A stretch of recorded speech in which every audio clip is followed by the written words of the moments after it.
Rookies tonight in Sophia Cunningham and Brianna Turner. Off the opening tip, it is won by Connecticut, and Alyssa Thomas is there for two, as the Sun in the orange, the home Mercury in the purple.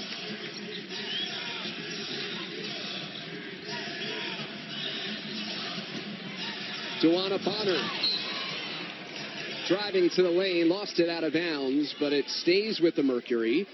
So the obvious question, no Griner, first of 3 games, second game of this homestand for Phoenix. What changes tonight for the Mercury? Oh, so much. You know, they run their offense through Brittany Griner, not only because of her ability to score, but because she draws double teams, and her players move around her and get open as a result. So I think you'll see Joanna Bonner take even bigger load on the offensive end. End of the shot clock miss. It's cleared by the only player in the league averaging better than 10 rebounds in Jonquel Jones.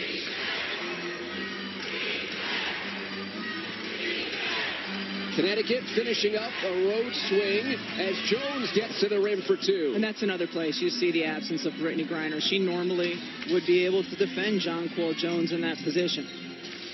Off the high screen, it's off the rim. Offensive rebound. It's collected by Leilani Mitchell, and on the reset, it's Bonner up top. Turner working off the screen, beautifully dished inside, and Phoenix is on the board.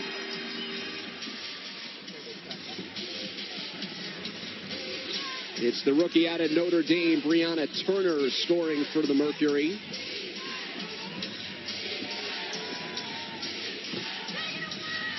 Thomas in the paint, locates Jones, who steps out of bounds. And for more on Phoenix, here's Holly. Well, obviously shorthanded tonight, not only because of the Brittany Griner suspension, but a significant amount of injuries that has many other players out, including Diana Taurasi.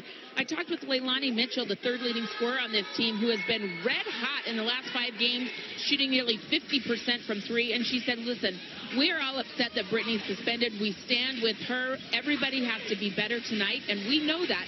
She said, we've got a lot of capable players who can step up and score. We need to hit shots. And for the Connecticut Sun, their coach Kurt Miller also said, we're worried that they're going to ride this wave of emotion playing for their suspended Brittany Griner. He said, we're worried they're going to play above themselves tonight. We've got to match that intensity. Not only is Kurt Miller worried about that, but he said one of the keys for Connecticut on the road is upping their intensity, especially early. And Thomas has the answer from deep. The 29-year-old out of Duke, Jasmine Thomas, extends the lead for the Sun. Always a good sign for Connecticut if Jasmine Thomas can get her shot going early. All 5 seasons, or 5 seasons played with Connecticut. From the elbow, that's rattled in.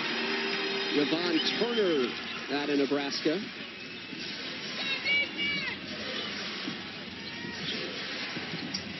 What you glean from our conversation with Kurt Miller about the road woes for Connecticut? Well, that they just need more intensity, and especially out of the gate in terms of the first quarter. And he has to be very pleased right now, not only with their defensive intensity, but their ability to execute and make shots on the offensive end of the floor. Thomas knocks down the 4th attempt for Connecticut. They're perfect from the field to open up the game. Kurt Miller in his 4th season, WNBA Coach of the Year in 2017, and while they have the best home record, same cannot be said away from Mohegan Sun Arena. And he said we need a more sustained intensity on the road. He said at home we get that from our crowd. How about the start, though, for Brianna Turner? This is a player who's just improved so much from the beginning of the year, brings a lot to the team in terms of her rebounding prowess, but already 2 early buckets here. 5 games already, DMP's coach's decision, and now the rookie gets the start tonight. Into Jones, clearing out space, and Bonner cannot believe that the whistle is against her. That's the wrong call. That's the wrong call. That's Jonquel Jones posting up, but extending her forearm, and I believe that's the reason Joanna Bonner went down. So how do you believe, in light of what happened Saturday, not only in the league but on this floor, will affect the officiating tonight? You know, well, I do think that the Phoenix Mercury, more than any other team, nice pass by Alyssa Thomas, have a heightened sense of what they think is fair and unfair in terms of the officiating. So if there's some calls like that one that go wrong early, you might see a little bit more frustration from this Mercury team.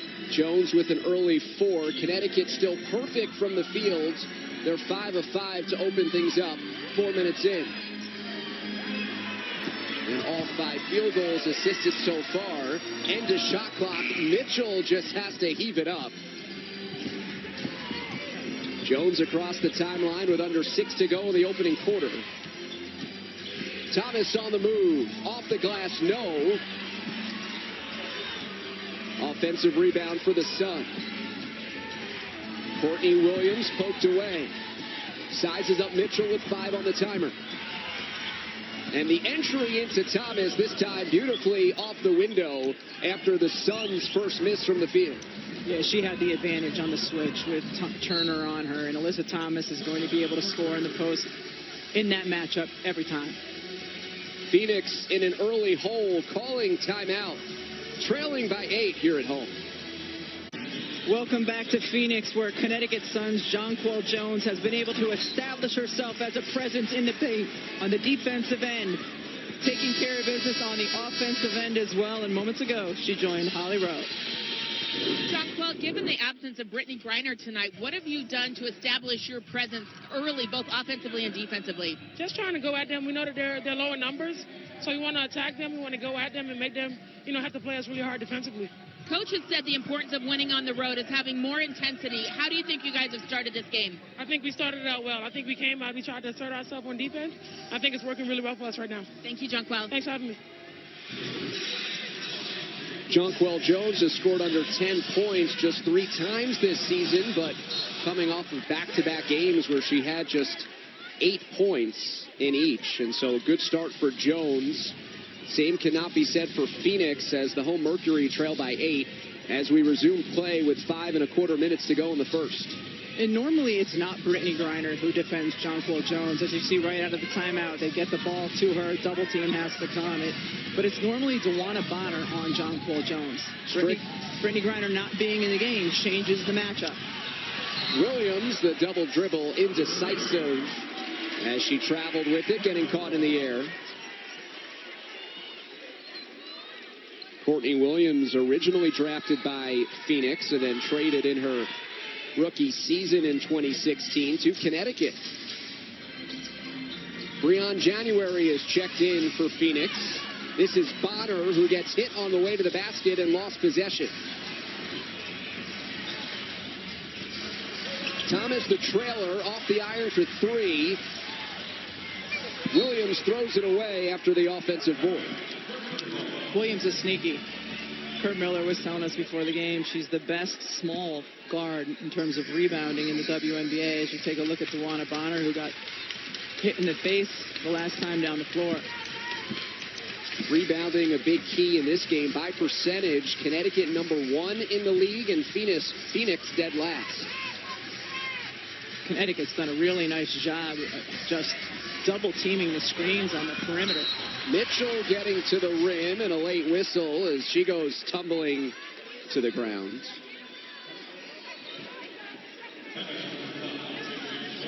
The W is giving you a new way to get in the game with WNBA Pick'em. Each week, make your picks on select WNBA games, and you could win merch, tickets to W games, and more.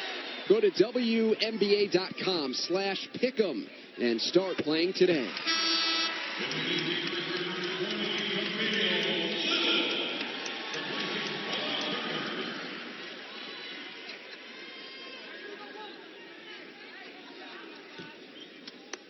Leilani Mitchell on a run.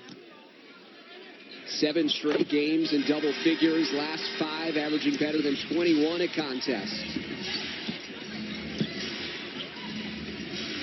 11th season in the WNBA, and if the season ended today, she would set new career highs in a number of offensive categories. Backing down the defender, that's Alyssa Thomas scoring.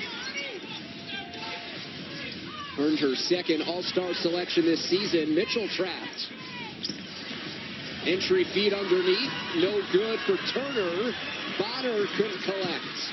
Transition for Connecticut. Williams lays it in just over the iron. Spectacular pass by Jasmine Thomas. Right on the money. Hits Williams in stride. That last possession, we saw Leilani Mitchell off the double, have to retreat almost to half court. There it is again. Connecticut very effective in their double teams on the on-ball screen. 5 to shoot. January on the move, up with the left-handed short. Offensive rebound after it hit the rim. Mitchell driving on Thomas, gets inside, and a pretty finish.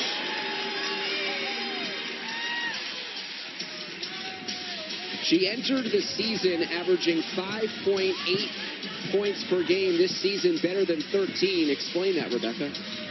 Well, she's just come in with a tremendous amount of confidence. She's healthy. You can't overstate that. Off of a great year in off-season in Australia. 2 to shoot. Falling away. Strickland, no. January racing into the front court.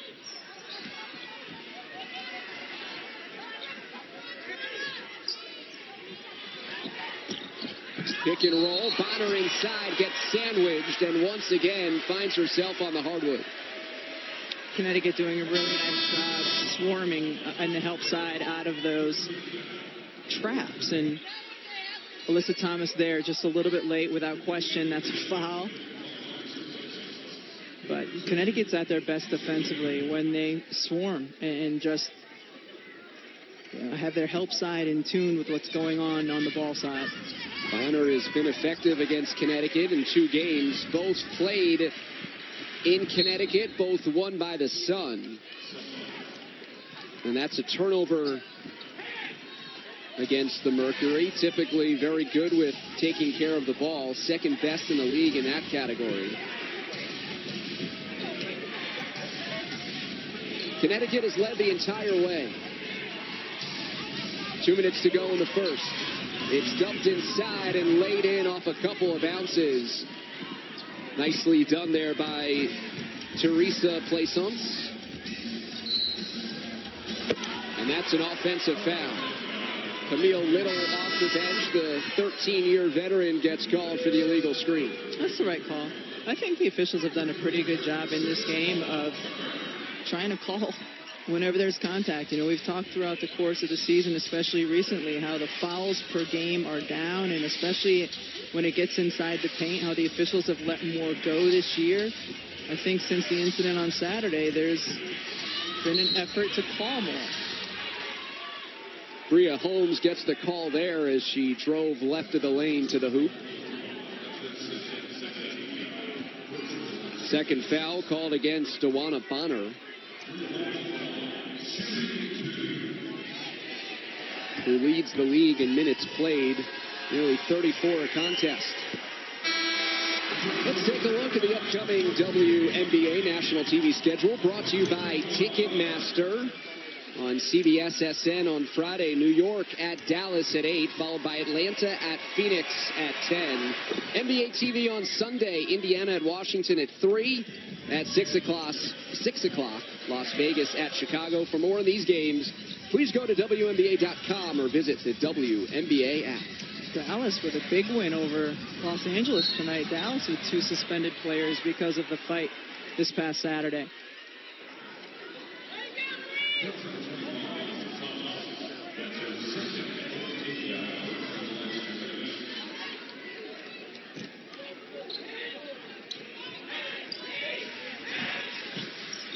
Double-figure deficit facing Phoenix on a surface where they are 7-3 on the year. Letitia Heineman just recently checked in and gets called for the hold. Phoenix in the bonus. Phoenix's offense just isn't smooth right now, and totally understandable. I mean, Brittany Griner, when she's in the game, not only do they try to get the basketball into her, but when she gets touches inside, she draws double teams, she draws triple teams, and she's very good at passing out of them. She gets her teammates open looks. I mean, they've lost the biggest, the pivot part of their offense. She is what everyone else works around on the offensive end of the floor.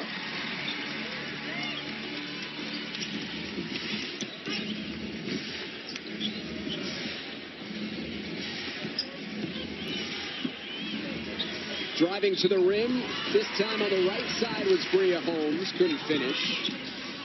Now Yvonne Turner brings it into the front court for Phoenix. Minute to go in the first.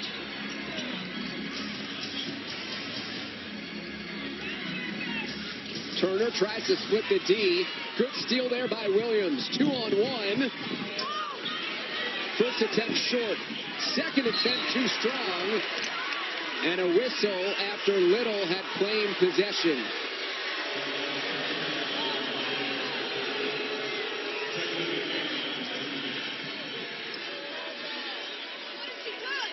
Connecticut in the bonus. And Sandy Brondello, the sixth-year head coach for Phoenix, looking for an explanation. I think it's because the whistle came a little bit late, but I like the officials calling the contact in the paint, because that hasn't always been the case this year. And I believe, especially in the first quarter, you call that contact, the players will adjust. The game will become less physical inside throughout the course of the next three quarters. How much chatter is there on the bench in terms of how the officials are adjudicating the game? Well, I mean, no player ever thinks they commit a foul, one. But, you can read the player's body language and the frustration that they can feel at times. But, we've heard it throughout the course of this season from coaches all around the league that they're aware that the game hasn't been called quite as tightly, especially when it comes to drives to the paint, and they want it to be called tighter. Alyssa Thomas missing both.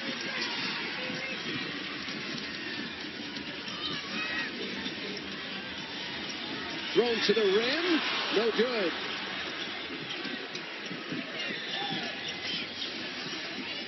Kick to the corner. That's an air ball collected by Brianna Turner. Second difference between game and shot clock.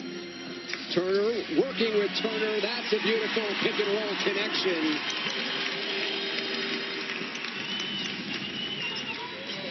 That was Yvonne to Brianna, closing the gap to just 8. Inside out, Plaisance at the buzzer, hits off the rim. Connecticut trying to wrap up their road swing with a victory up early here at Phoenix. ESPN's coverage of the WNBA is brought to you by AT&T. More for your thing. That's our thing. Taco Bell. And Heineken. Enjoy Heineken responsibly. Back to Phoenix here with Connecticut Sun head coach Kurt Miller. And Coach, 8 assists already for your group in that first quarter. What changes with your offense when everyone's involved like that? Yeah, we share the basketball. We don't play through one person. So it was a good quarter, but we left some points out there. Had some turnovers late in transition, missed 3 foul shots late, missed a couple layups. Unfortunately, we should be up about 10 to 15. Instead, only 8. Hopefully that won't come back to haunt us. You established Jonquel better in the paint early on. How do you keep playing through her? Yeah, we got to get her touches, and in order to do that, we got to screen for her and then be dedicated to get her the ball. And if they send people, we got to have cutters, and we got to get to the next action. Thank you, Coach. Thanks. Leilani Mitchell opens up the scoring in the second quarter with a 3. One of the best three-point shooters in the league. Knocks it down. But answering right back on the swooping shot was Bria Holmes. In that first quarter, 9 Connecticut field goals, 8 assists. They started 5 of 5 from the field and then made just 4 of 12. It's out of bounds to the Sun. Cunningham, one of 4 rookies on the team. Started 4 games in late July, early August. Getting the starting nod again tonight. Extra pass on the baseline and beautifully knocked down by Teresa Plaisance.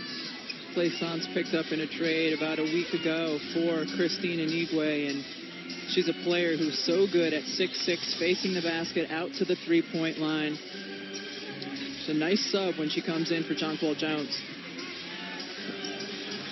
Off the back of the iron for Camille Little, the 13-year pro out of UNC.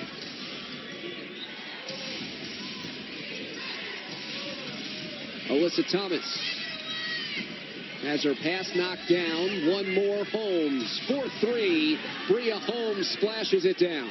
Bria Holmes has really found her game. I don't know, about a month ago. I mean, she's very good driving to the basket. We've seen that a couple times tonight. Her three-point shot has come alive. She's been a real bright spot off the bench for Connecticut. Mitchell driving, earns the whistle. 10 assists already for Connecticut. And they're at their best when they move the basketball, go side to side, have a lot of players touch it, make the extra pass, and as a result, defense a little late getting there.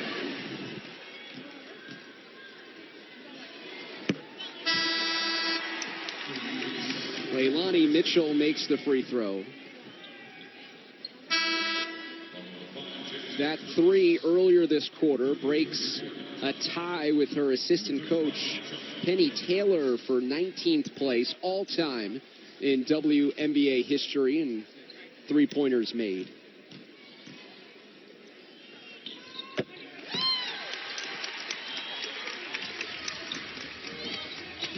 Was cut earlier this season by Phoenix, then about 2 weeks later re-signed. Spent the time watching the Mercury back home in Australia. Without numbers, Yvonne Turner, hesitation move. Here's Mitchell into the paint, leaning in, does not get the roll.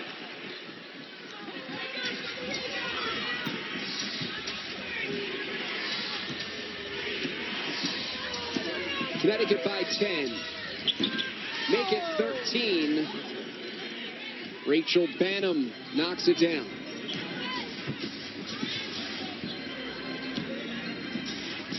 Shooting from three-point land, under 30% on the season. Knocks down her first attempt there. Hard drive and a whistle. And that's going to be a tough matchup for Rachel Banham. Yvonne Turner has such great quickness out on the perimeter. But Banham's not in for her defense. She's in because of her ability to do this. Extend the defense, hit the three. I don't know who she's pointing at. It's somebody in the front row. Must have been yapping at her as she came down the floor. Our next WNBA game of the week is Tuesday, August 27th. Candace Parker and the Los Angeles Sparks travel to D.C. to take on Elena Delle Donne and the Washington Mystics. 7 p.m. Eastern on ESPN2, and you could also watch from anywhere on the ESPN app. Quite a matchup. Two teams that are both working towards and hoping for one of those top two seeds. Tuck from deep, just into the game. Morgan Tuck, her fourth season out of UConn, misses from three. Joanna Bonner back into the game and running the floor for two. You talked a moment ago about Washington and LA playing for a top two seed. Connecticut in the mix as well. Why do you think it's so important for the Sun to finish in one of those spots? Because of their lack of playoff experience. This is a team the past 2 years has been eliminated in one playoff game, in a single elimination playoff game, and they don't have a lot of playoff experience on their roster, and as a result, I think they need to get into a series. And it's a team that's had some inconsistencies. They were blown out in Washington. They were blown out recently in Minnesota. But you get them in a series, they have a chance and have the talent to beat any other team in the league. Mitchell working off the screen. Nice touch. Leilani Mitchell scores in the paint. Phoenix climbs to within 7.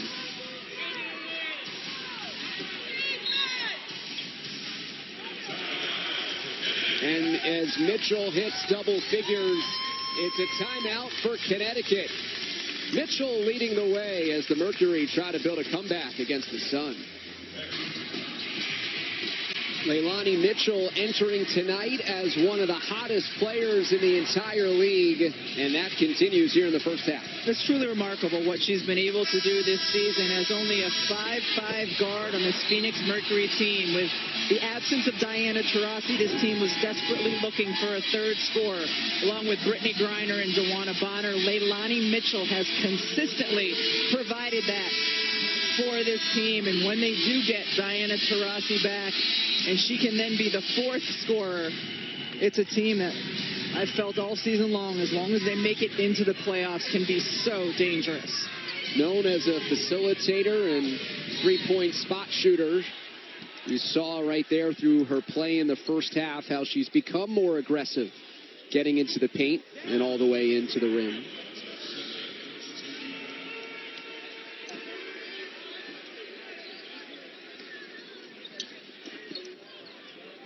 Diana Taurasi to the left has only played one game this season. Coincidentally, it was against Connecticut. And guys, you were talking about the playoffs, is they just have to make the playoffs, because the good news is Diana Taurasi is getting close to coming back. They believe that they will have both her, Essence Carson, many of their players that have been on the bench and sideline, Sancho Little, all of the players will be back except possibly Alana Smith. And so that is great news for Phoenix. Their roster could finally be complete towards the end of the season. It'll be the first time all year they've had more than 10 healthy players on their roster. So a lot of people in street clothes at the end of the bench. I expect those players in the next 2 or 3 weeks to all be back in uniform and in full strength for the playoffs, save Alana Smith. And this is a Phoenix Mercury team who has the experience of being in single elimination games and winning them. They simply know how to win championships because many of the players on the roster have done that. And that's where they're different from Connecticut. And that's why they're not a team that needs a top 2 seed. They just need to get into the playoffs to have a chance to win it all. They've gotten to a series the last 2 years as the 5 seed. Bonner following her own miss and getting to the line. This game has definitely been called tighter around the rim than many of the games I've watched up to this point in the season, and I do believe it's a direct result of what happened here on Saturday evening. Bonner did receive a fine for escalating the skirmish on Saturday, but not suspended and in the lineup. In fact, she's the only player for Phoenix to play in all 24 games this season, as Brittany Griner serves the first of 3 games of her suspension tonight. And she is fully supported by those clad in white T-shirts with the free VG on the front. Phoenix has scored 8 out of the last 9. And Dave, I don't condone what Brittany Griner did in terms of, losing her cool and swinging her arms and escalating the fight. But I do understand it, because throughout the course of her career, I believe she's taken more physical hits and more abuse without getting fouls called on her opponent than any other player in the WNBA. And you see the drive right there by Holmes. And we talked to Connecticut coach Kurt Miller about that before the game, and he said it's impossible to officiate Brittany Griner. She is absolutely getting beaten up, and I think at times she just, it's a cumulative effect, and she lost her cool. But I completely understand it. Again, don't condone it, but I understand it. Rachel Panum off the bounce. And Rebecca, to your point, I actually caught up with Sandy Brondello and the GM of this team, Jim Pittman, before the game. And we said, will Brittany face any internal, are you supporting her, or is she in trouble for having a 3-game suspension as you fight for your playoff lives? And they said, oh, no, we 100% Brittany Griner. We support her and everything she's doing. She should be getting a lot more free throws. She handles a lot. They're actually surprised that things have not escalated more because of how much physical contact she absorbs. And Jim made the comment that after the game, you could still see the mark on her face of where she was hit during that game on Saturday that led to the fight. And they want to control what happens before things escalate a little bit better with the officials, but they 100% have the back of Brittany Griner as she faces this 3-game suspension. Bonner on the move, good footwork, and 1. Dawana Bonner gets inside and a chance for 3. You'll see Bonner slither inside, she is so good at her slight frame. The step-through move has been so good to her throughout the course of her career. And to go back to Brittany Griner, she's bigger and stronger than every other player in the WNBA. And so sometimes she absorbs contact, but she doesn't, you don't necessarily notice it as much because she can absorb that contact. And I think it can be the same thing with Liz Cambage and Sylvia Fowles as well. And that's not the way it should be. When they are getting hit, like every other player is getting hit, just because they can absorb the contact doesn't mean they should. A foul should be called. So what's the answer? I think you just have to learn how to officiate those particular players a little bit better. And I think the officials have done a really good job officiating them better when they're on the defensive end, understanding block shots and not calling everything a foul. But when they're on the offensive end of the floor, if a player is defending them illegally in the post, it needs to be called. Something to think about is Griner will be out of action for the next two after this one. It's a turnover by Phoenix. No numbers in transition. Off the dribble. Banham, step back. Short.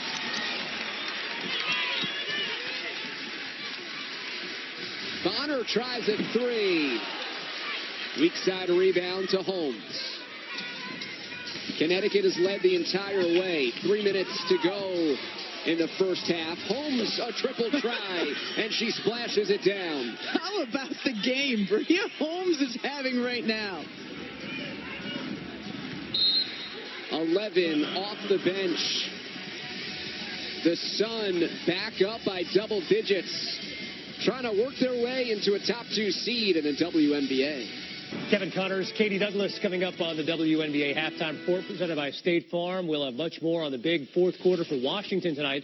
Also, the incredible scoring night for Arike Ogunbowale. And, of course, Katie, we'll delve much more into the suspension of Brittany Griner. Yeah, we will. There's been a lot of comments, a lot of debate. So at halftime, stay tuned because you're going to hear my side about is BG getting officiated fairly. Also run through the provocative comments Brittany Griner had to make, all coming up on the halftime report. We will see you then. Back now to David, Rebecca, and Holly.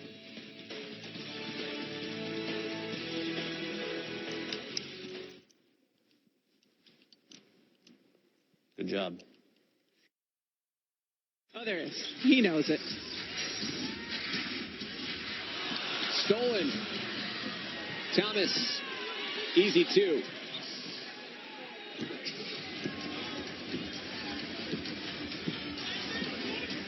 Jasmine Thomas, two-time defensive first team the last 2 years. Bonner pivots into Jones, and a whistle going the other way.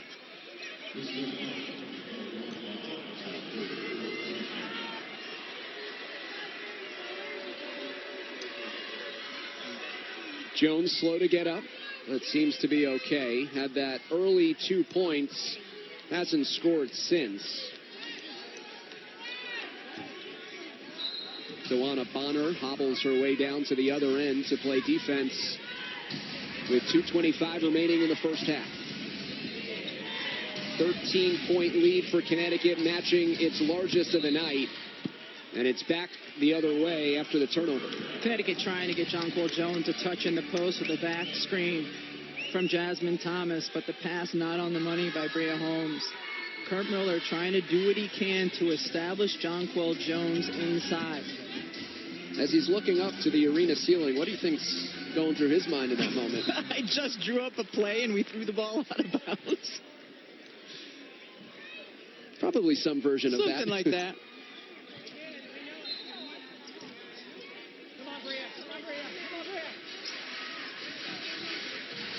Cunningham wanted it in the paint. Instead, Bonner holds for Mitchell. 4 on the timer. Mitchell has to hurry. Leilani Mitchell forces it up and does not hit the rim. It's a shot clock violation. Good defense there by Connecticut. Yeah, we've seen it consistently throughout the course of this first half on that double team. If you can force the guard to have a couple retreat dribble, especially as the shot clock is going down, you've done your job defensively.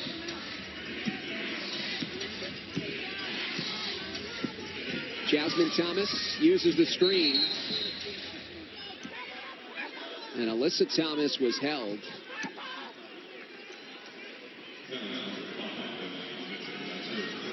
Leilani Mitchell called for the foul. Her first. Phoenix over the limit. Free throws here for Alyssa Thomas.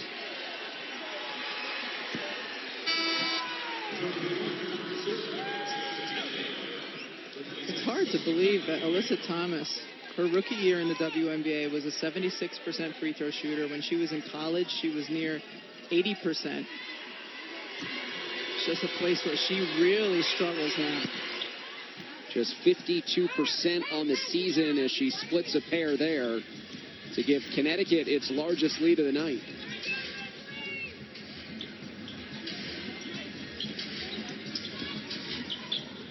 Three on January. Now it's Asia Taylor drawing the foul. I like how tightly the officials are calling the game, especially when it involves players driving into the paint and getting hit. I just wish the players would stop fouling so we could have more flow up and down, but when there's fouls, they need to be called. How long does that adjustment take that you spoke of earlier? Usually a quarter. But when you're used to playing a certain way all season long, it might take a little bit longer than that. Can you reestablish a standard in season, in game this quickly? I don't know how quickly it's going to happen, but I think it needed to happen. And we've, got 10 games left in the regular season, and if this is the way the officials are going to call it, I think that is just fine. We need to avoid a situation that leads to what we saw on Saturday evening. Williams off balance, poked away by Brianna Turner. Approaching a minute to go in the first half. Floated to Bonner and swatted away. Numbers and Williams the finish in an area in which Connecticut has struggled this season. They took advantage of transition there.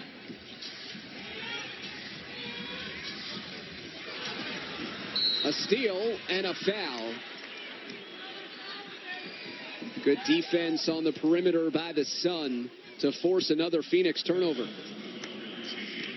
This is a Connecticut Sun team that can be very dangerous when they turn you over and they get out in transition. But to your point, Kurt Miller was talking to us before the game, and he said there's too many times where we're 3-on-1 or where we're 2-on-1, and we don't convert those baskets. And we simply can't leave those points.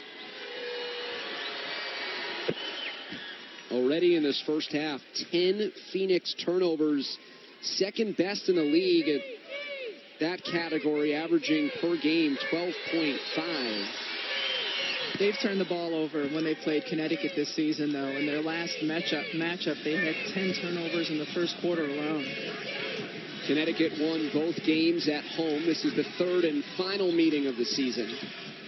Connecticut surging to the break on a 10-1 run prior to that bucket for January.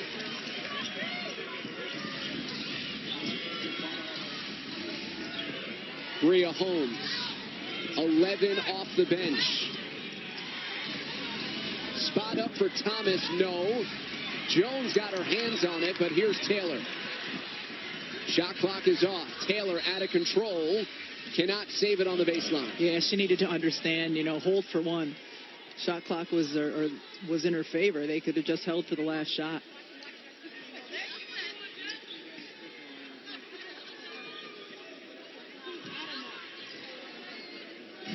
The WNBA's all-time leading scorer continues to watch. Just one game she's played this year, and now the 24th contest for Phoenix. Kurt Miller uses a timeout to draw up one final play to cap off this first half. Connecticut in front. A new season of 30 for 30 podcasts is available Tuesday, August 20th, highlighted by the Sterling Affairs. Ramona Shelburne chronicles the rise and fall of Donald Sterling during his ownership of the Clippers. The Sterling Affairs are available wherever you get your podcasts. 14 seconds to go. Phoenix with 11 field goals and 11 turnovers in this first half, battling for a playoff spot. They do have a cushion, 3 games up on Indiana as Connecticut tries to fortify its position in the top 2 in the league. Shot clock is off out of the timeout called by the Sun.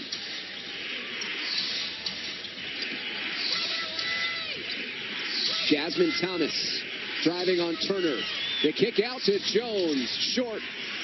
1 second to go, and Jones' wild flip is nowhere close.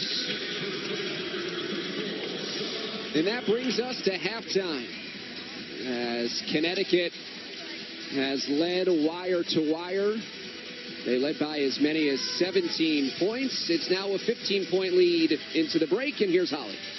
Jasmine, your team's got a combination of 13 assists and 11 turnovers. How are you guys really setting the tone both offensively and defensively?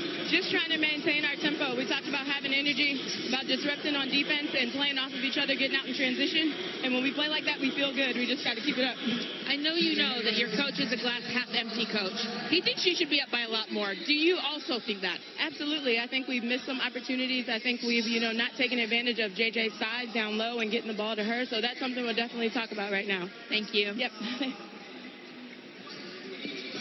Our halftime score is Phoenix 49, Connecticut 34. We'll send you back to Kevin Connors and Katie Douglas in the studio for the halftime report, presented by State Farm, right after these messages. ESPN's coverage of the WNBA is brought to you by McDonald's. Back here to downtown Phoenix, where the Mercury trailing Connecticut to begin the third quarter. Back courtside with the Hall of Famer Rebecca Lobo, I'm David Resnick. We'll hear from Holly Rowe in a moment. And thinking back on that first half, let's take a look at tonight's block of the night, brought to you by ExxonMobil. How about a couple blocks? And Jonquil Jones leads the WNBA in blocks per game at just over 2, and she gave us a couple in the first half. And then on the offensive end of the floor, this is a Connecticut Sun team that got some point production from someone you'd expect. Their starting point guard, Jasmine Thomas, and then Bria Holmes off the bench was a spark plug for this team, taking the ball to the rack and also draining them from deep. Thomas with 12, Bria Holmes with 11. This is game 1 of 3 for the Brittany Griner suspension. And for more on that, as promised, let's send it to Holly. Well, Brittany Griner was at practice today for the Phoenix Mercury, and she actually performed on the scout team, giving DeWanna Bonner and Brianna Turner a good look on defense. She's flown to Houston to watch the game at her dad's game and celebrate her nephew's birthday. And I asked her today at practice if she was backing off those statements at all that she may not play in the WNBA next year because of her frustration, and she's not. She is still frustrated. She is in the last year of her contract, and we did speak to GM Jim Pittman, and he is obviously hopeful to re-sign Brittany Griner, but their collective bargaining agreement has not been established yet. That is something being negotiated by the Players Union and the WNBA, so it will be likely when that CBA is done that they will then negotiate with Brittany Griner. But her comments have not backed down, even though the emotions have subsided. She still felt that way when we spoke to her at practice today. And listen, she is a beloved figure here in this Phoenix area. The fight on Saturday overshadowed the fact that she had done her 4th annual shoe drive to collect 600 pairs of shoes for impoverished homeless people here in the area. She's purchased 300 tickets tonight. And as we just came out of the tunnel at the half, I saw a young lady with a sign, "Thanks, BG, my first WNBA game. Thanks for the tickets." So definitely a beloved figure here in Phoenix. 2 sides to this story, of course, for Brittany Griner. So, Rebecca, as a former player, as somebody who covers the league, what's your reaction to that type of statement from that type of star? Well, I think you have to understand Brittany Griner is one of the handful of players who commands a much bigger salary overseas. She makes a 7-figure salary when she plays over in Russia. And, she has terrific allegiance to her team here, in Phoenix, but can be frustrated sometimes with other things that can happen. In particular, how she feels officiating goes for her. And so for her, the WNBA is not her main source of income. It's not even close. Brittany Griner, the league's leading scorer, just played in her 6th WNBA All-Star game, was a starter once again. And a huge presence in this league in her 7th season out of Baylor.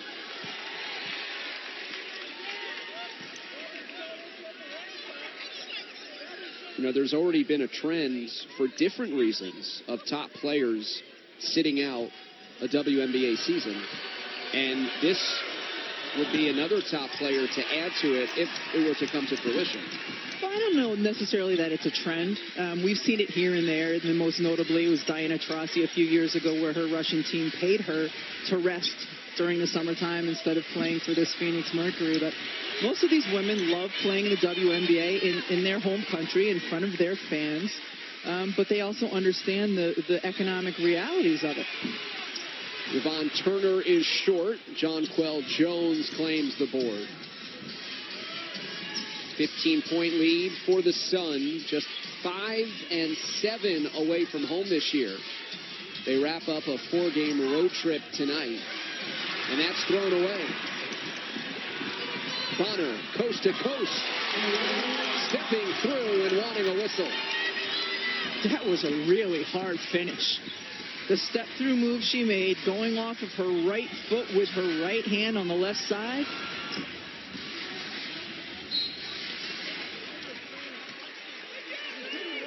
I mean, DeWanna Bonner is so good attacking the rim and finishing strong, even though her frame is not as... I mean, that's an off-balance, really difficult shot to make. Second straight All-Star appearance this year, the third of her career. That's a deep three. Cunningham couldn't connect.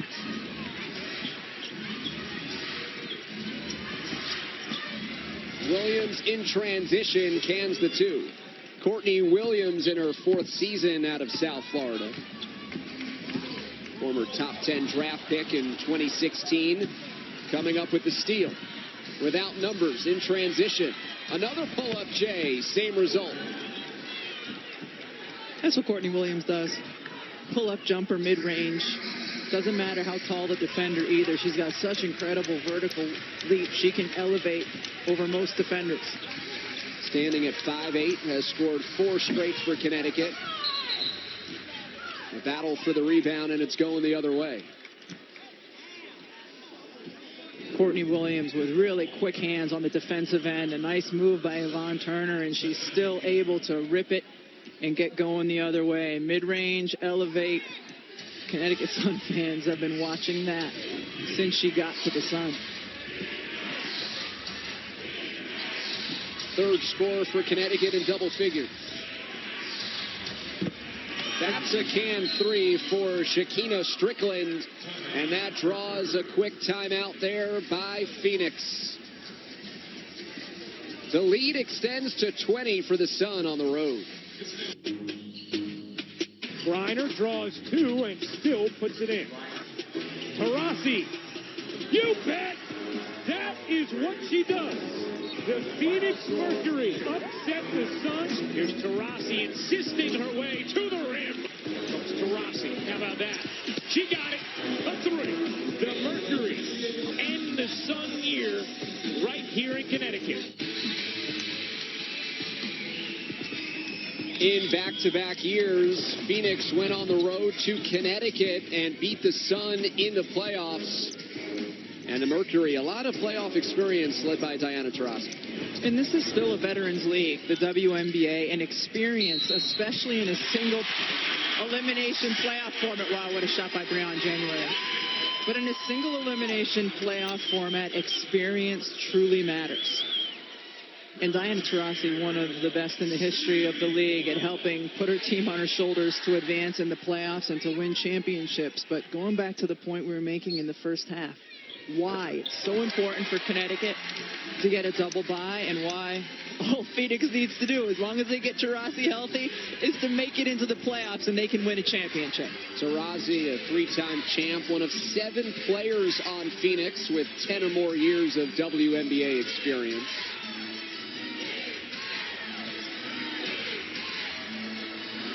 Connecticut doesn't have a single such player.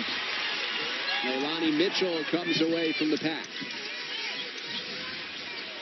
Good catch. Kurt Miller, alert in the front row.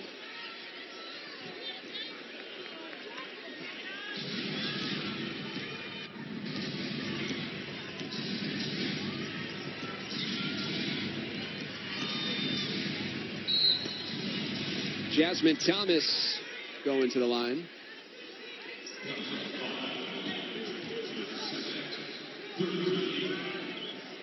And it's that experience in winner-take-all playoff games, that 13-1 record, and in the new format since 2016, if you're not a top 4 seed or a top 2 seed, you've got to play a lot of these one-game playoff single elimination. There's such a premium since 2016 and the WNBA went to this format, such a premium on regular season success. They reward teams who succeed in the regular season. And, I mean, it makes it exciting come playoff time, but gosh, to be teams that win 21, 22 games and you lose after a single playoff game, it's tough for the players and their fans to swallow. Last year, Connecticut with 21 regular season victories. In fact, back-to-back years with that number of wins in the regular season. And they didn't win a playoff game. They got the bye into the second round and lost both years, as we've detailed, to Phoenix at home. 3 of those 4 teams. Twice Connecticut, once New York. And the team they lost to was this Phoenix Mercury team. 12 teams in the league, split up 6 aside between the Eastern and Western Conference, but the top 8, regardless of affiliation, into the playoffs. And guys, what you keep talking about is the return of Diana Taurasi. So I thought fans would want to know that when I came to the game tonight, Diana Taurasi was out on the floor in her warm-up, taking shots. She is getting closer and closer to returning. She initially had a back injury to begin this season, a protrusion of a disc that had required some procedure. But most recently, it has been a hamstring injury that she is trying to rehab. She has not practiced, but she is doing like game-like shooting. And it was nice to see her out on the court today getting shots up before the game. Her return is imminent before the end of the season, according to the Phoenix Mercury personnel. And Taurasi being in uniform mimics what we saw shoot around earlier today. All right, we're about to get into monitor review because Jonquel Jones and Breon January had their arms, I think they like to say, clamped. We'll get a chance to take another look at it here. The initial signal is some type of technical foul.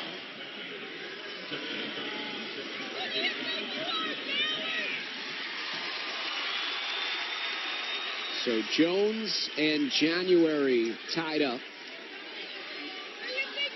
Going for rebounds. Where have we seen this before? Yeah, right. The hard thing is, you see Jonquel Jones' forearm in the neck of Breon January. And when you box out and you're a big player and you have a small player on your back, that's kind of where the elbow goes. That clearly was a foul. But I'm glad to see that both players able to walk away and not have it escalate.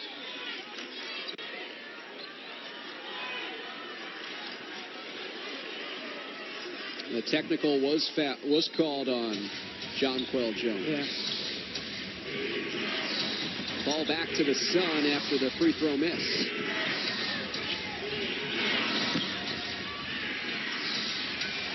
Camille Little finds the rebound.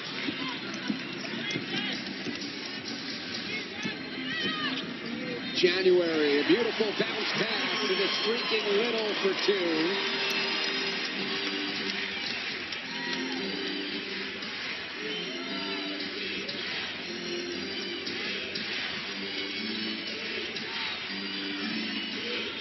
Williams at the foul line. Not this time. Jones underneath.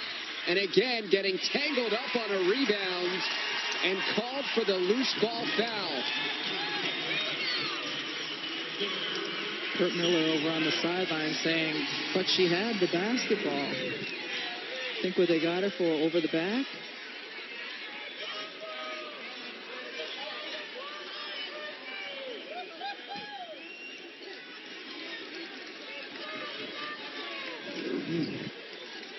Little tangled up there, and your points about Brittany Griner have been multi-tiered and layered, and one of them that you demonstrated for me earlier is just the initial box-out reaction for a big is to spread yourself and go wide with your arms. That's what you're taught from the moment you go to basketball camp as a kid, is you box out and your elbows go straight back. And we've seen now in consecutive possessions going back into the defender's neck. But I have to say this: I think this game has been officiated really, really well. The officials, of course, are heightened in terms of trying to avoid the situation that we saw this weekend. Thomas grabs another offensive rebound on the kick out to Strickland. Has missed consecutive threes. She won the three-point contest this season as part of All-Star Weekend.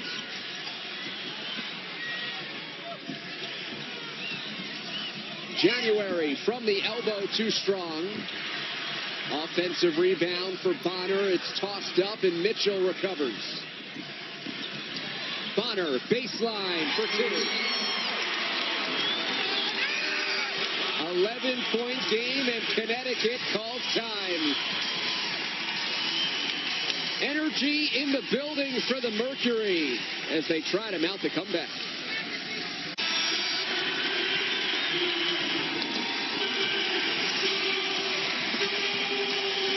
ESPNW's Around the Rim podcast will host a special live podcast next Friday, August 23rd at Mohegan Sun Arena before the Sun take on the Aces. Starting at 4:30 p.m. Eastern, you can sit in on the live taping with host LaChina Robinson and producer Tarika Foster. Okay, LaChina going for the live podcast. I can't wait to listen to that one.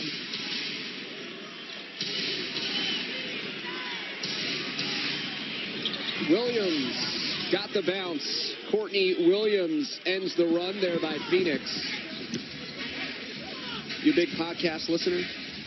Especially when LaChina Robinson's involved.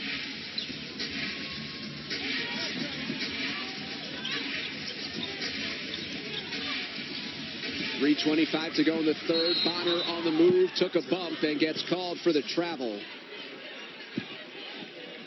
There was a whistle there, but not in her favor. Connecticut by 13.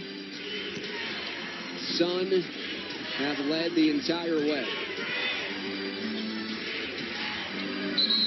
Final game of a 4-game road swing, while Phoenix plays their second of 4 here at home. Brianna Turner's like, wait a minute, you haven't been calling that all season, but that is a foul.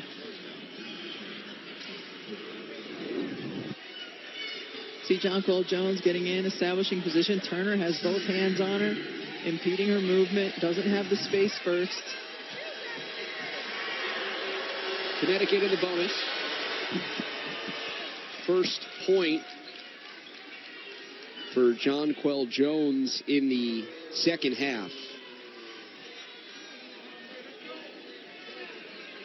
Had 4 by the first time out in the first quarter. And that's her first point since. Coming off of back-to-back games of just 8 points. Just the second and third time this season in 24 games in which she did not reach double figures. There was a deflection and picked up in the backcourt by January. Using a high screen on the bounce to Turner, and the rookie lost it out of bounds.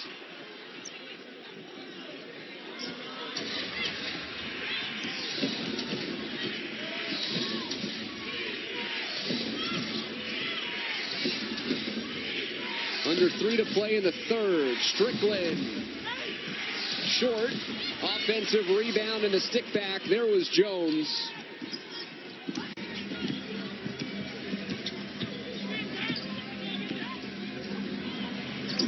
Mitchell is off target. Long rebound collected by Phoenix. Bonner on the reload. No. Tough shooting night for Connecticut's Shakina Strickland, just 1 of 6 from beyond the arc. Missing on the last possession down.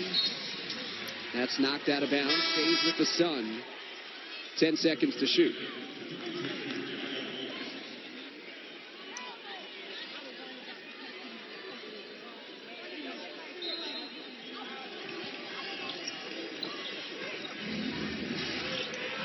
do you think Connecticut has stuck with the plan laid out by Curt Miller to change their fortune on the road?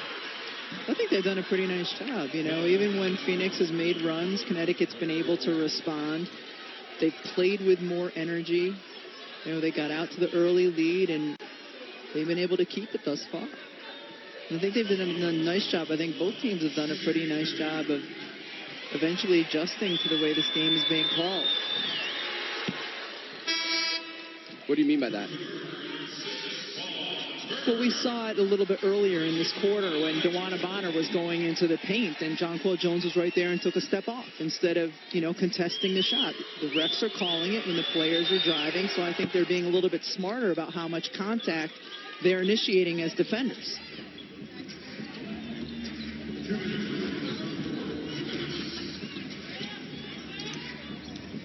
Under 2 to play. Breon January flips it to Turner and one. Brianna Turner got upended after the finish. She heads to the line to complete the three-point play.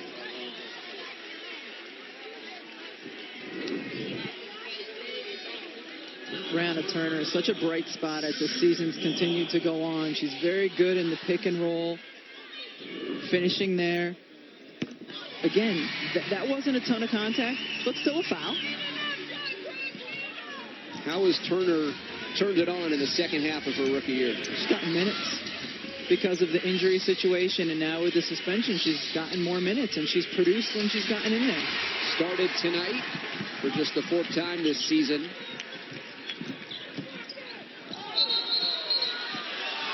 Offensive foul. Yvonne Turner just out of control at the foul line.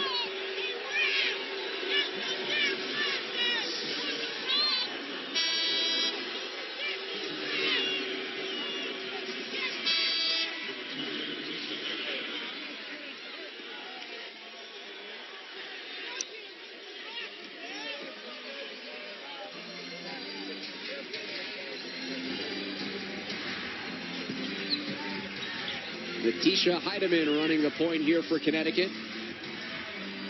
Thomas, the floater, pure. Alyssa Thomas sticks it in. Breon January again working the pick and roll. The cutter is DeWanna Bonner open underneath. Great job by DeWanna Bonner. First the fake by January to take the eyes of the defense and then to deliver it to Bonner. 15 points to lead all Mercury scorers. Entry feed, Plaisance, short. Bonner the board, wants to run with under a minute to play in the third.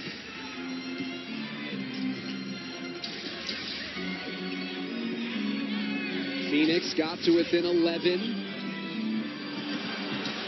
Turner establishing position, but couldn't catch it. Defended there by Thomas.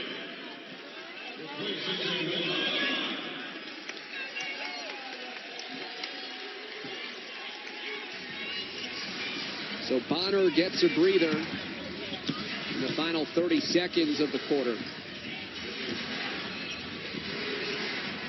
Bria Holmes had 11 points in the first half off the bench. Scoreless in the third. But this is Plaisance turning and missing. Shot clock is off.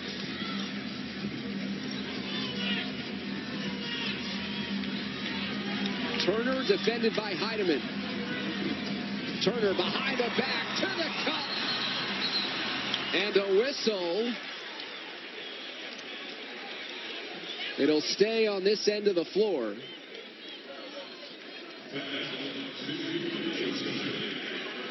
How about this move? Yvonne Turner, beautiful job behind the back. Who was the foul called on?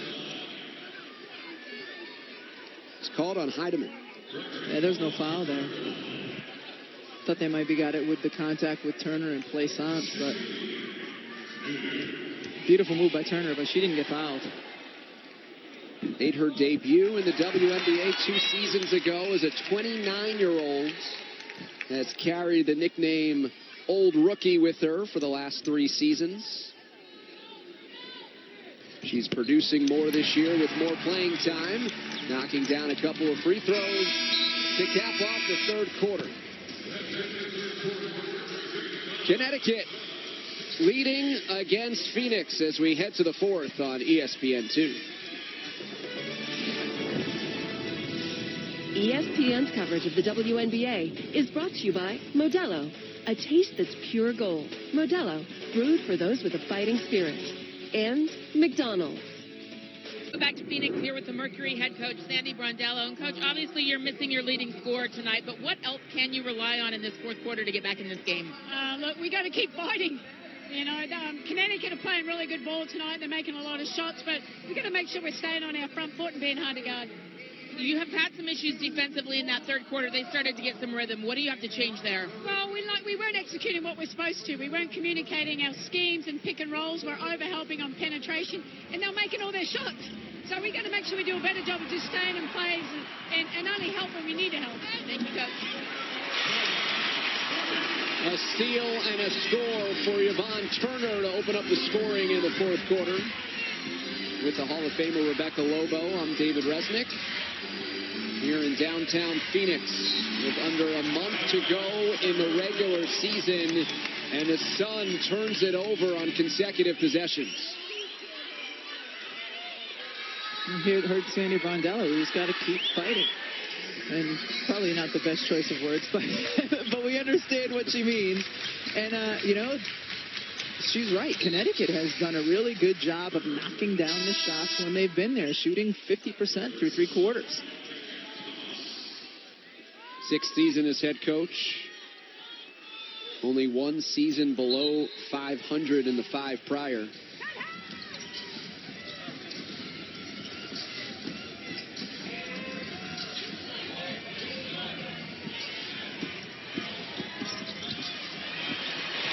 Turner with the easy lay-in off the dribble penetration at the end of the shot clock.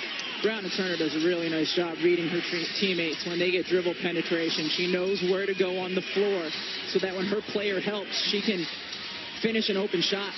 Turner, one of three double-digit scorers along with Bonner and Mitchell tonight.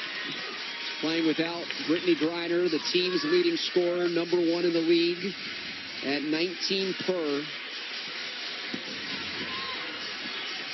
On the back down, Little gets it to go off the glass. 10 straight for Phoenix. Timeout, Connecticut. We have a game here in the Valley. ESPN's coverage of the WNBA is brought to you by AT&T. More for your thing. That's our thing. Taco Bell. And the Summer of Jeep. Summer sounds better in a Jeep Cherokee. Let's take a look at today's power performance brought to you by Beats. This is a Phoenix Mercury team that is not going to go down easily. They are going to continue to try to get it done on the defensive end of the floor. And it's led to offense the other way. Yvonne Turner, Brianna Turner, Camille Little all coming through with big buckets, forcing Connecticut to call a timeout and making this a game early into the fourth quarter. Connecticut has not scored in nearly 4 minutes. 10 straight for the home team. The playoffs started today. They would be in as the 8th seed. 3 games up on 9th place Indiana. Jones, the offensive board, and a reset. Thomas driving in. No. Camille Little with good production off the bench for the Mercury. Leilani Mitchell scoreless in the second half. At 11 through the first 20 minutes.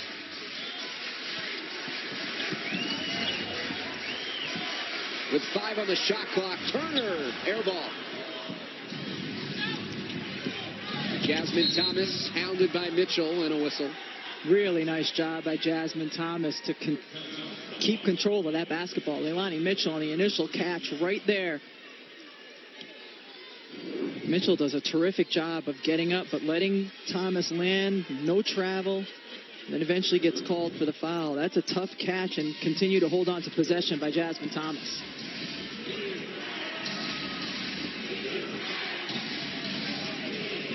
Courtney Williams on the move. In and out.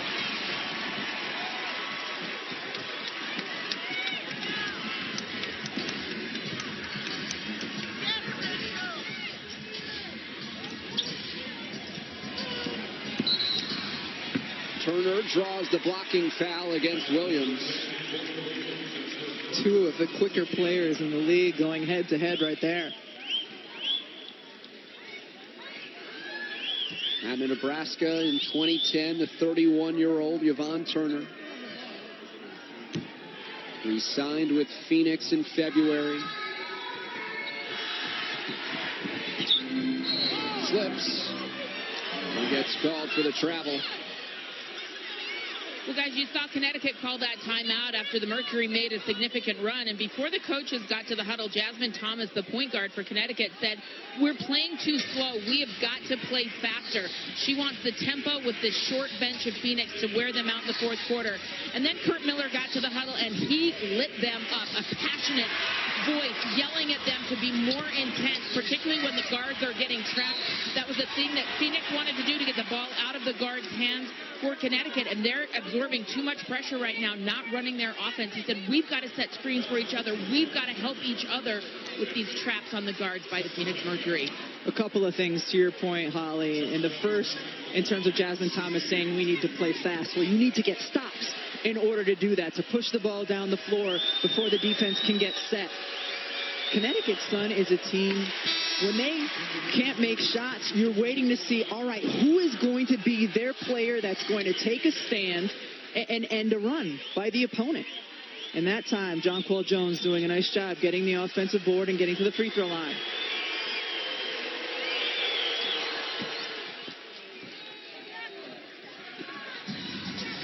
Jones into double figures, 10 points, 10 rebounds. 13 double-doubles to lead the league. Turner getting to the rim one more time as she turned the corner. You know, you're going to see a couple more free throws here. And we've talked all game long about this game being called more closely than what we've seen up to this point in this season. And we'll show you exactly what we mean by that in terms of the number of fouls that have been called in this game and the number of free throw attempts in this game. Is we were already at the average at the end of the third quarter. So here, you know, this just illustrates the point. The officials, without question, have been calling games closer, not only in the month of August, but in particular since what we saw on Saturday evening.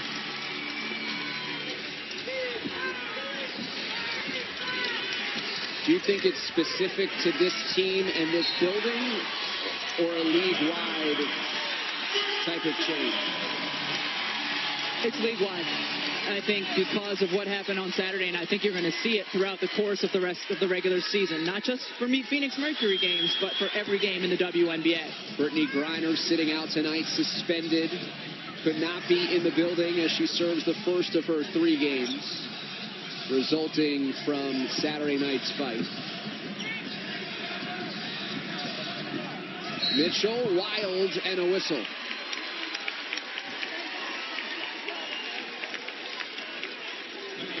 She got hit, and now 2 free throws. Kurt Miller on the bench looking at his team and yelling, stop it.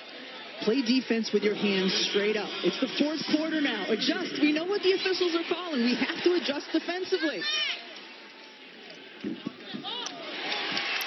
Both these teams entering tonight on a 2-game losing streak. Phoenix, a game under 500, as a byproduct of losing 4 out of their last 5. 5-point game. In the last 5 minutes, Phoenix has outscored Connecticut 13-1. The Sun at one point led by 20. Connecticut has led the entire night. On the pull-up, too strong. Good box out.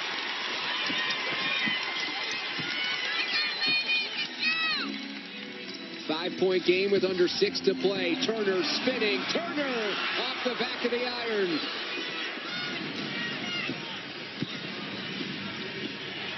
Jasmine Thomas calls for a screen. It comes from Jones. Thomas at the elbow, no. Sophie Cunningham, the rookie out of Missouri, with the rebound.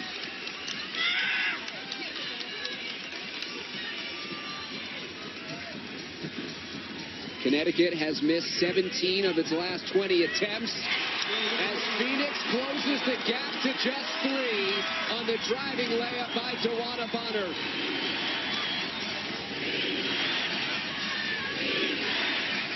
She has 17 to lead all scorers. Thomas quells a 15-1 run as Jasmine gets to the rim.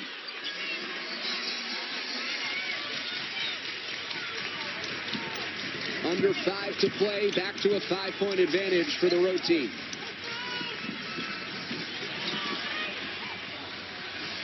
Bonner off the rim.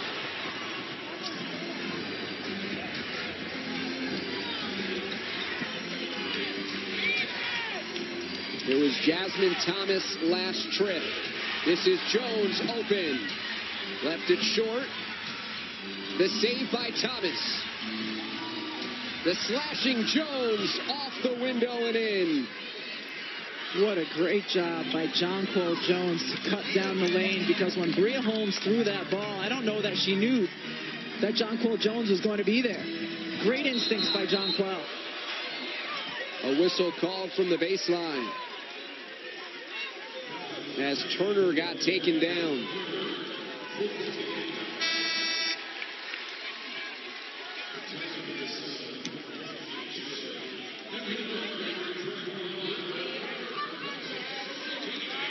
Courtney Williams called for her third foul. Side out for Phoenix.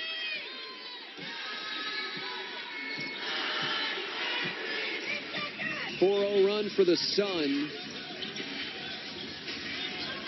after Phoenix was on a 15-1 spurt. Bonner, no. Jasmine Thomas races into the front court.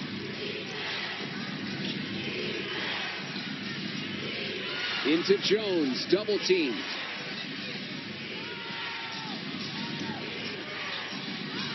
Williams, a hesitation, leaning in, no. Jones with good positioning and a reset for Connecticut.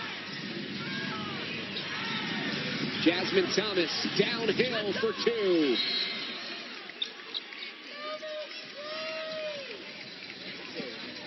Jasmine Thomas has been the catalyst in this fourth quarter. 2 huge buckets when Connecticut's been struggling to score. Their point guard, their veteran, has taken the game into her hands.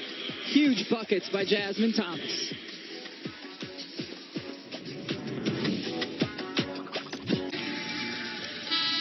Mercury showing great fight here in the fourth quarter, trying to make this a game without their leading scorer, Brittany Griner. But Brittany on the edge of her seat as she watches her teammates try to come back. She is in Houston at her dad's house watching the game and cheering on her teammates. She was actually here for practice today, helped them on the scout team get some looks.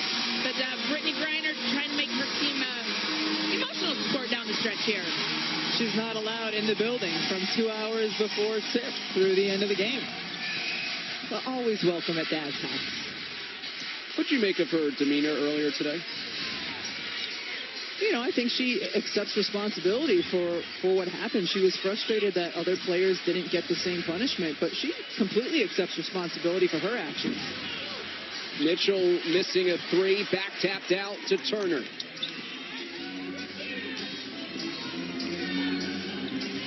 Thrown inside into traffic, and it's out of bounds. The W is giving you a new way to get in the game with WNBA Pick'em. Each week, make your picks on select WNBA games, and you could win merch, tickets to W games, and more. Go to WNBA.com/Pick'em and start playing today. Teams trading turnovers here late in the fourth. Great job by Brianna Turner on the weak side defensively to come over and cause that turnover.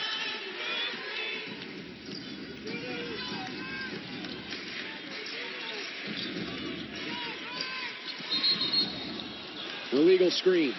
Back to Connecticut.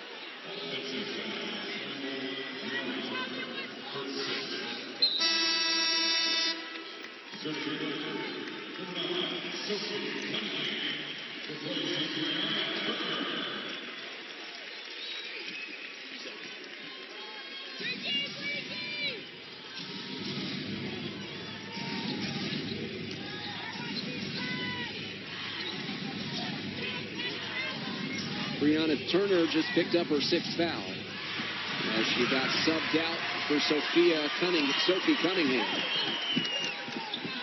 Turner pull up off the iron, and Jones clears it with under 2 to play.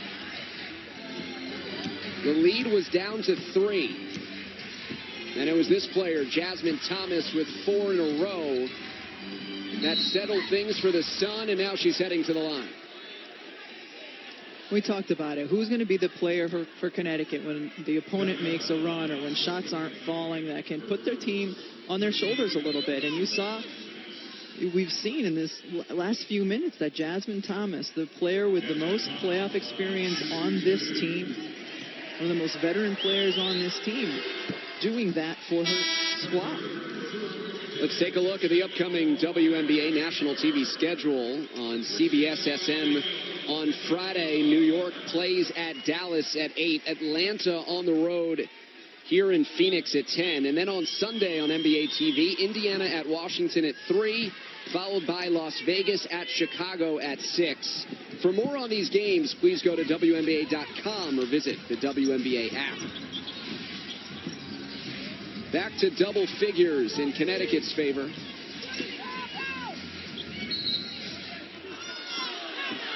Asia Taylor gets called for a legal screen.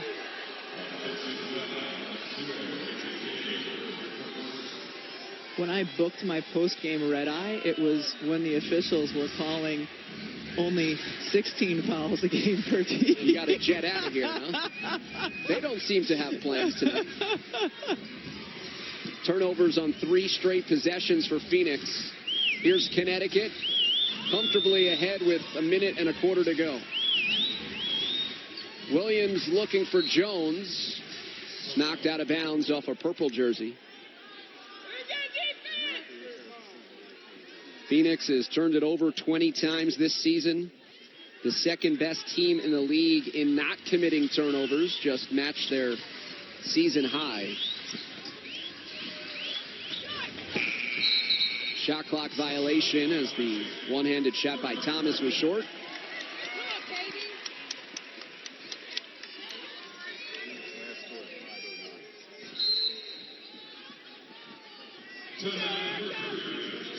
Phoenix calling timeout.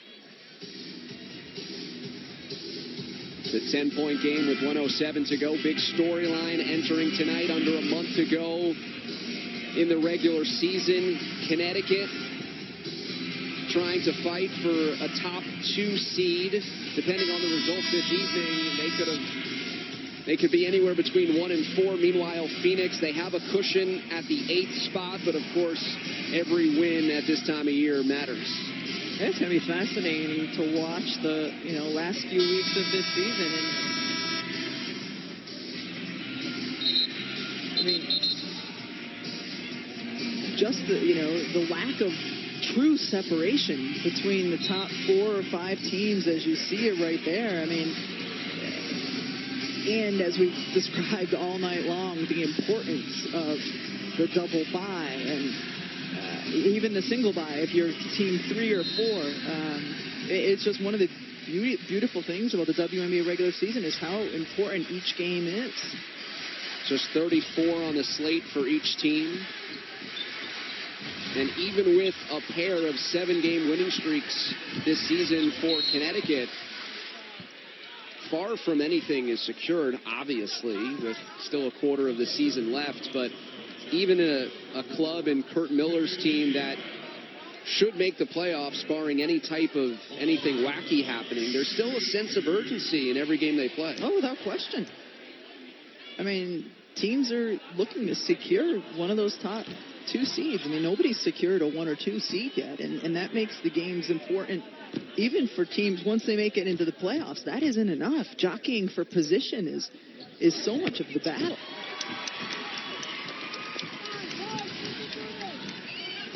In the last 3 seasons, 5 out of the 6 squads that made it to the finals in the 3 years of the new format have been 1 or 2 seeds. Means a lot. Final 40 seconds. Squeezing between 2 defenders was Thomas. And then she follows it up.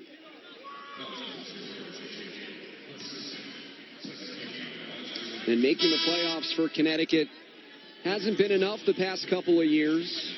They ended a 5-year drought in 2017 with a top 4 seed. And then they lost to Phoenix at home. Same thing happened last season. And so top 2 seed very much part of the thinking this year as the Sun make another run to the playoffs. Connecticut on a 9-1 run. It was a 3-point game midway through the quarter. Connecticut making the plays down the stretch to end their road trip on a positive note.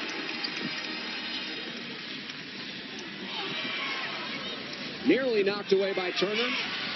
Taken away by the Mercury. Cunningham to Turner short. And a whistle with 12.7 seconds to go. Kurt Miller, understandably, a little bit frustrated with his team because they've, under 20 seconds. Don't get sloppy. And how about Yvonne Turner and the energy she's played with? She's had a really nice game, and, she continues to battle here.